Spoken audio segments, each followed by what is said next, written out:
Oli ku There is Still Hope channel y'essuubi. Kale tubalamusako mwenna bali ku mukutu gwa There is Still Hope abali ku Tish TV mwenna mwe bali kubanga ate mutugoberera olunaku lwa Sande kama tukwebaza olwaleero tukuwa ekitiibwa n'amatendo tufataniza okubeerawoko mwe mutukuba atulungamye okuyita mu Kristo Yesu Omwana Katonda omulamu. Amiina era amiina ddala. Kale olunaku olwaleero baleetedde omusumba Saamanya Wilberforce alabudde. Kuno okulabula ndowooza kwa bantu bangi especially ba bloggers, naye asinze kubanga anokolayo omuntu omu gwe bayita Tamale Junior. Amulabudde n'amugamba alikamanye ng'akoza n'owebbwa yegendereze byonna byayogera byogere, politics, opposition, abanyigirizibwa byonna omusumba Saamanya tamulinaako buzibu, naye yeesonyiwe ekkanisa. Yeesonyiwe ekkanisa.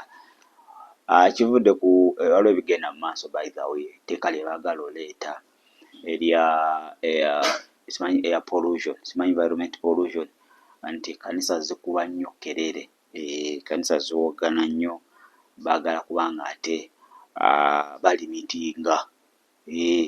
Kane wabeerawo ebigenda mu maaso ebyokubanga ate ekkanisa zimenyebwa. Manyi mu directive eno eyayise okumenya okugoba bali ku nguudo, muganda wange n'amakanisa agamu gasangiddwa nga gali kumpi n'amakubo nago tegataleziddwa, gamenyeddwa. Kale kakati kankuwe omusumba Saamanya Wilberforce ng'alabula Junior Tamale n'abalala bonna abatalina byakukola oba ebyokwogera bibabuze ne badda ku kkanisa n'abagamba Katonda tasekererwa. Kankomewo. Nkwaniriza nnyo mukwano gwange, ndaba yonna gy'oli. Mukama yeebazibwe. Osiibye otya nno munnange, weebala emirimu gyonna gy'otuusaako engalo zo. Njagala okwebaza Katonda atukumye nga tuli balamu. Njagala okwogerako ku bigambo Tamale emirundi bye yayogedde. Baleekaana balokole ngenge bakola ebintu ebitajjansa, baali twagala baveewo. Ebintu ebyo by'oyogera mwana wange Tamale mirundi, nze Bishop Saamanya, n'ebintu by'oyogera bijja kuleetera obuzibu. Katonda tavoolebwa. Walyogedde ku birala byonna bino bye muliko ebya gavumenti. Sikwanukulanga kigambo kyonna ekya gavumenti. Nali nkwanukudde ekigambo kimu lwe wayogera ku Isirayiri. Wali oyogera ebigambo bya Isirayiri era nenkuweereza ne like. Nga nti weebale nnyo, weebalire ddala, nakwebaza n'okwebaza. Naye ebigambo ebyokwogera ku njiri ya Kristo waali bivuddeko. Nkwegayiriranga mwana wange, waali bivuddeko. Kubanga ebyo by'oyogera bijja kuleetera obuzibu. Katonda tavoolebwa. Katonda tebamuvvoola, Katonda tebamusekerera. Tusaasire ffe abaalokoka abaalina gye twava, nga famire ze twavaamu zaali mbi nnyo.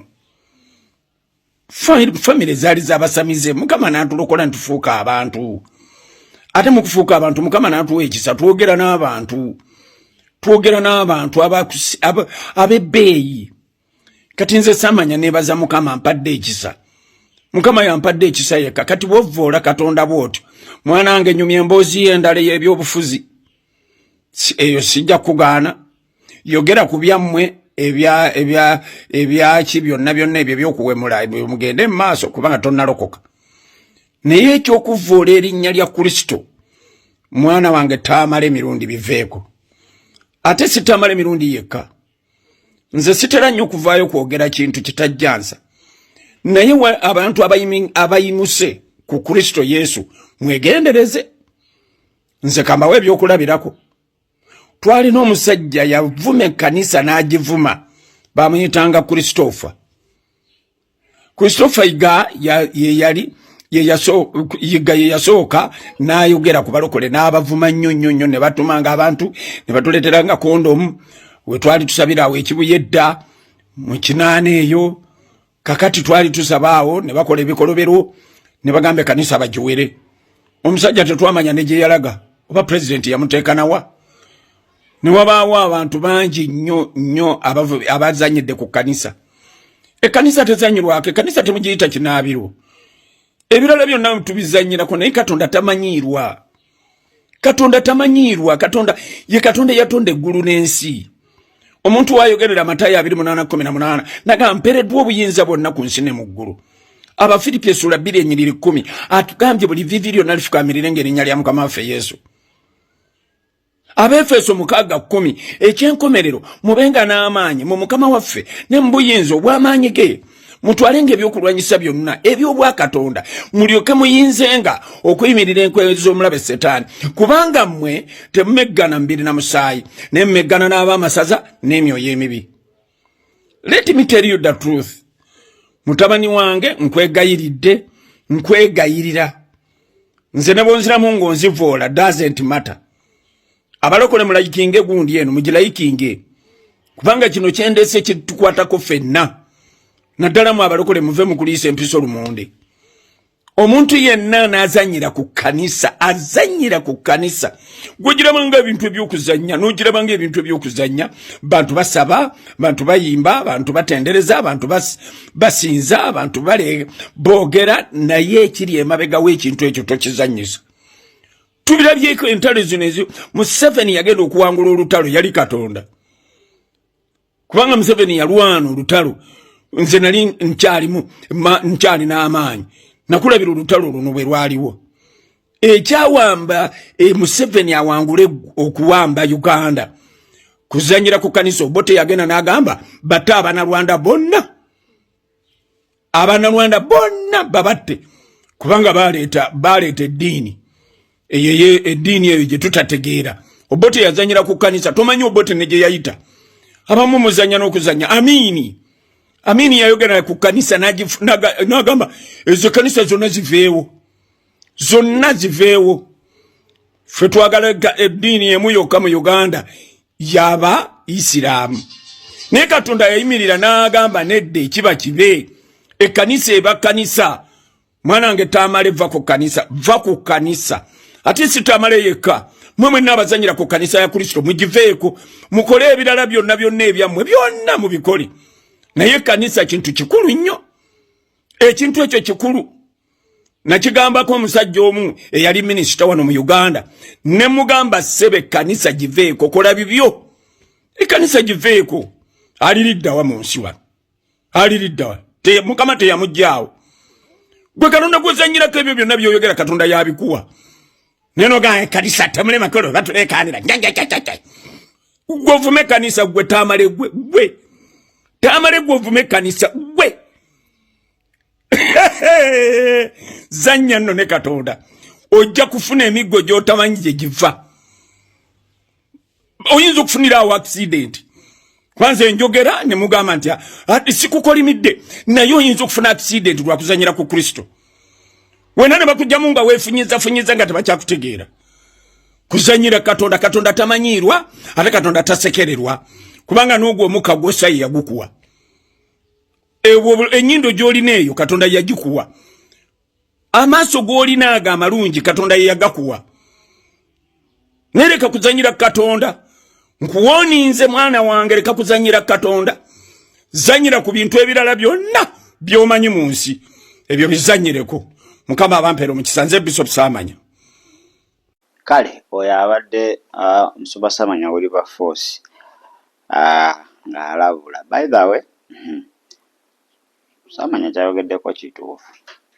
Kanisa tesekererwa by the way. Ate ne Katonda tasekererwa. Tulabeka abantu abaali ab'amaanyi ennyo. Amini yakwadde ebyokulabirako Amini Obote bangi. Ne muli mwene enyale mu bangi abadde. Ojjukira Father bayali Father Lukodo. Father Lukodo Father no yali minisita wa simanyi biki ebyo. Yali agambye nti abasumba batandika okuba nga bagibwako omusolo n'ebirala yalagawa. Kakati abaana ba Isirayiri bajjukira mu lugendo lwabwe nga bagenda mu nsi ensuubize. Buli eyabakyokoosa Katonda yamukolangako ng'amateeka wegalagira. Abagalatiya 6:7 agamba Katonda tasekererwa, akyosiga akyokungula. Engero 16:31 nti enviiri grey hair is a crown of glory. Kitegeeza nti mu myaka omusumba Ssaamanya asingaani taamale. Kitegeeza ebigambo ebyo abitwalenga ebyamakulu. In fact obwedda amuyitanga mutabani. Akuba babulooga babeera ne follower ey'emiliyoni 2 ku TikTok oba YouTube. Balaba ng'ensi yonna n'okujula kwayo kwabwe. Omuntu bamuyisamu olugaayo nga bwe baagala, bavuma, bawemula, bakola ki. Okitegedde? Naye message agisindise nga taata, ng'omuntu ayagaliza, asindikidde ng'asindikira mutabani we. Obubaka bubadde bulungi nnyo bwa ffenna, by the way, especially abatannaba kukkiriza Kristo. Kubanga bo babuukira buli ekizze, buli ekitambula, babayita ba blogger, ba influencer bwe beeyita, buli ekitambula n'ekye batasobola. Kubanga ebintu by'ekkanisa bw'oba tokkirizanga Kristo kiba kizibu okubyogerako mu butuufu bwabyo. Oyinza okwekubira, oyinza okwogera nga onoonya viewers, naye ate n'otayamba public kutegeera kituufu. Abakolinso ekisooka 1:18 egamba, for the message of the cross is foolishness to those who are perishing, but to you is a power of God. Kakati ekisooka abamu si balokole, wadde abamu bagamba mbu balokole, bakatuliki baki, naye okulokoka kirala n'okukyusibwa kirala. Kitegedde? So obubaka ayinza obutabutegeera oba ayinza omubuukira ate n'amuvuma buvumi nti tayagala mbu asembe nakyo, naye ng'okwokulabula olabula mwana wange amugambye. So bantu bangi wano abeerijjiza Katonda oba ku kkanisa. Eno ekkanisa tosaagisobola. Ekkanisa eringa enkuyege ku ggi, ogyerijjako gwe wekka ne kikuggwa. Ono Katonda mwene. So naye bino ebiro bye tulimu njagala tutegeere nti biro bya luvannyuma, era amateeka mangi gagenda kuleetebwa. Bangi abagenda okuvoola Kristo, bangi abagenda okuyimirira bavuule Kristo, era nga bwe babadde bakikola. Naye ate mu bino ebiro bagenda kubanga bakola ki? Beekubyamu nnyo. Ate mulokole ng'olina okubanga okola okusalawo n'ogamba nze sijja buzaabuzibwa, kubanga abo ba-influencer boogera ekintu mulimu abato mu mwoyo bakitwala, kuba babagoberera, babafollowinga. Bwe boogera bo bamanyi nti bano be balina first hand information. Okitegedde? Ebyensi basobola okuba nabyo, politics sibimanyi, basobola okuba ne first hand information, naye tujja mu kkanisa they don't have. Kubanga omuntu akuwa first hand information y'omwoyo omutukuvu, ate omufuna otya ng'okkiriza Kristo okubeera omulokozi ate mukama w'obulamu bwo, ate n'okkiriza transformation process. Awo ojja kuba ne first hand information gy'osobola okuba ng'owaki public. Naye bino ebiro Musumba Ssaamanya njagala okimanyi bya luvannyuma. Baana bagenda kubeera bazibu, abaana bagenda kuba bazibu nnyo. So ndowooza kanisa kye yalikoze kwe kusomesa, kwe kusomesa abaana abaliwo nti bano ba-influencer nga we bakozeseza gino emikutu okubanga batabula ekkanisa.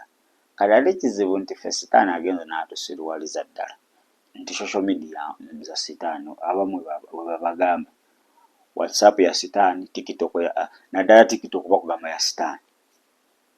TikTok mbi kirina okugamba naye kisizira nkozesa. Kebe WhatsApp, kebe YouTube. Kakati Sitaani atuzibya amaaso nti gino emikutu mibi ne tugibalekera. Ne bakola propaganda waabwe yonna, ne bavoola nga teriiyo muntu asobola kujja n'aluŋŋamya, nga ggwe musumba wuze n'oluŋŋamya nti abanaaye ekyo ogenda mpola, mwana gwe genda mpola. Katonda gw'oliko gw'osekerera yakukuumye, n'ebyo by'oyogera yakuganyizza, genda mpola. Kati abanaawulira akatambi ako bajja gamba ekituufu bano abasajja bawabya. Naye kakati bo we boogera ffe ne tusirika. Social media TikTok y'abagwenyufu, y'abasiru, TikTok terina amakulu. Nga bo jjukira kati guno omulimu kizibu okusanga omuntu alina smartphone nga talina mu TikTok ku 10 oyinza osanga nga 5 nga 9 mu 5 bagirina. Okitegeera? So eriso influence. Kakati naffe tulina kujjaawo ku 10 be babuziza tomanya tusobola okwogera 2 ne gategeera amazima ne gavaayo n'ago 2 nago ne googera. Ogenda okwekanga nga tumaze obulimba bumaze okuba nga mubusaabulula. Naye kati sitaani kyatulimbye simanyi TikTok gye ne social media ya ate mu biro ebyo oluvanyuma nti amagezi ag'ensi gagenda kweyongera. Ate jjukira ebyensi bitambula nnyo. Kati oyinza okwekanga ng'ogenza ku vidiyo ya Musubasamanya ng'eriko abantu batono. Naffe zino zaffe tezitambula. Naye ez'ensi beekunamidde bali bwereere, amabeere gali bweru. Ezo ziri mu million viewers. Why? Biro bya luvannyuma. Obubi bugenda kweyongera. Kati kino si kipya. Weewaawo okulabula si kibi. Omusumba amulabudde mu kiti kya taata ate mu kiti ky'omuweereza si kibi. Naye buno obubi bugenda kweyongera. Kati gwe ategedde amazima kyova Bayibuli egamba nti gwe ayimiridde weerwaneko nnyo oleme okugwa. Gwe ategedde amazima ganyweze, otherwise we gakubbibwako kijja kubeera so dangerous. Peetero ekisooka 1:18-19 agamba ekkanisa eno yagulibwa n'omusaayi. Ekkanisa yagulibwa, it was bought or purchased by the blood. Terina muwendo gwa bintu bikalu. It was not bought by corruptible things but incorruptible. Kakati buli erijja ku kkanisa amala n'agikongokako obukongozi tewali kyasobola gikola. Omanyi sitaani asobola okututumula n'akututumula ng'oyogera ensi yonna, naye nkubuulire Katonda aba akuwadde kyansi. Kati bino ebigambo bya Musubasamanya taamala emirundi wabiwuliriza, Junior n'abiwuliriza bulungi n'afuna okubikulira kwabyo, asobola okwenenya n'atabiddamu. Awo ate Katonda aba amwagadde n'akkiriza ne Kristo. Naye okumanya sitaani ono ng'ayagala obulire ddala, obiwulira ate n'oddamu n'oyonoonera ddala n'ovoola n'oli akulabudde. Abo amatu gaba gazzeemu obuyinja nga tokyawulira. Anti omanyi kyo batya abaviewers bo osembye nakyo musajja akuyisizaamu eggaali ate nawe n'osirika busirisi. Kati tutunulidde nnyo ensi Katonda ne tumwerabira. Kati obeera nnyo mukwano gw'ensi, Bayibuli egamba ate obeera mulabe wa Katonda. Friend to the world, you become an enemy to God. So babuloga bangi, sinababuloga n'abantu bangi bolaba nti oba bino ebintu by'obwakatonda si bitabo.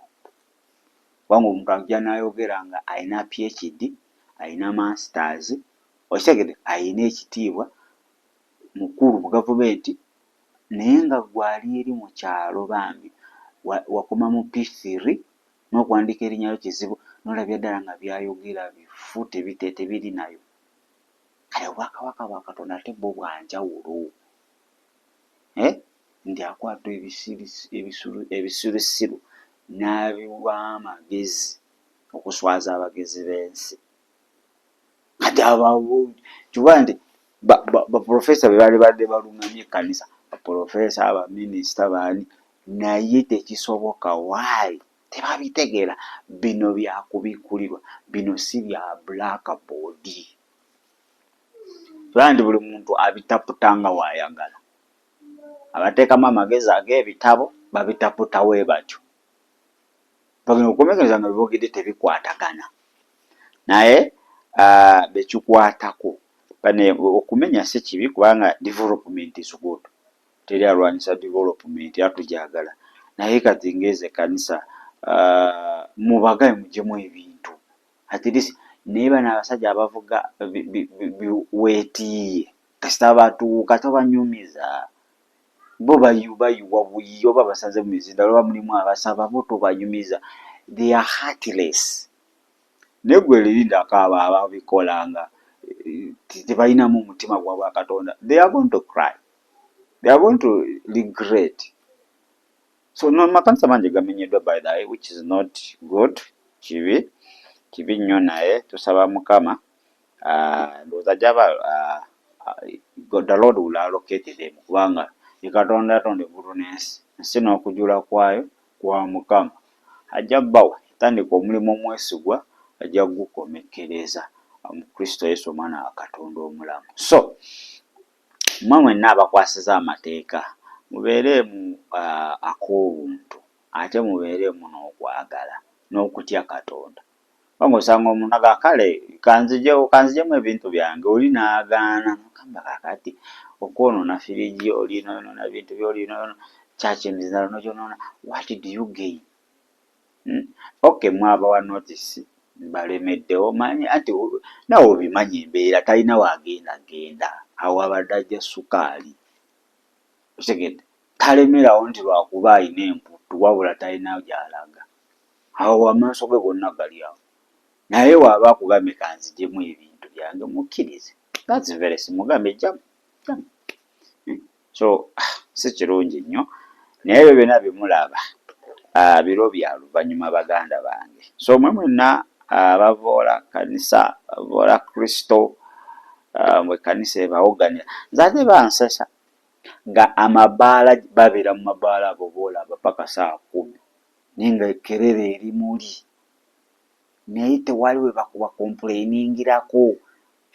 People love death. Nabateekirwa mu maaso gammwe okufa n'obulamu, naye mwalironzeko obulamu, naye amaaso mazibe, abantu baagala kufa. Ebintu ebyensi ag'amakirabu gawugga nabantu nga bategeka gavulu, naye ago tegalina buzibu, naye bino eby'obulamu. Kubanga ekkanisa bwe kankubuulire oba tomanyi mugaso gwa kkanisa, ekkanisa entuufu bakuza abafere n'ejja mu kitundu mwayesanyuse n'okusanyuka. Ekyoka obumenyi bw'amateeka bukendeera, gavumenti singa oba ekimanyi ekyo, obumenyi bw'amateeka ekkanisa entuufu mubeze mu kitundu bukendeera, wabaawo obulamu obujja, ekitundu kikulaakulana n'okukulaakulana. Kankuwa example, Musumba Kiganda, in fact kankuwe omanyi Musumba Kiganda we yagendera awo ewa yali ludda zituludda waawo ekkanisa yeweeri, yasanga omuyaaya ali awo. Obumenyi bwa ziti katwewa obumenyi bw'amateeka nga buli awo, naye ekitundu kyakulaakulana kyakyuka. Kati ye kkanisa ina benefits ezitali spiritual zokka wabula n'eziri physical. Niba kuba kakati ensi zabitegeera ati ze muntu agamba ebbaala ejje, ebbaala wejja bagenda babba, abantu bagenda babba, risiki y'okufa wookerere biki, naye abantu ebyo baagala, naye ekkanisa wejja nga ereese obulamu, ebyo tebabyagala. Kale mwe mwenna abavuddeyo mu kusinza Mukama Katonda, kirungi nnyo era weebale nnyo weebalirege.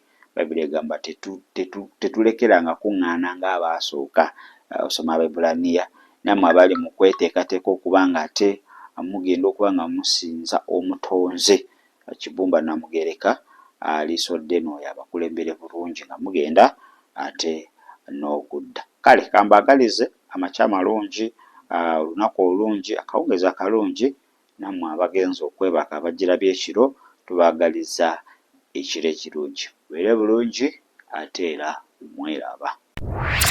Weebale kulaba There is Still Hope. Okumanya ebisingawo tukubire ku 0752 31 14 47 oba ku 0761 08 83 15. Osobola n'otufuna ku email eya tishitv74@gmail.com. Eno ye There is Still Hope, channel y'essuubi.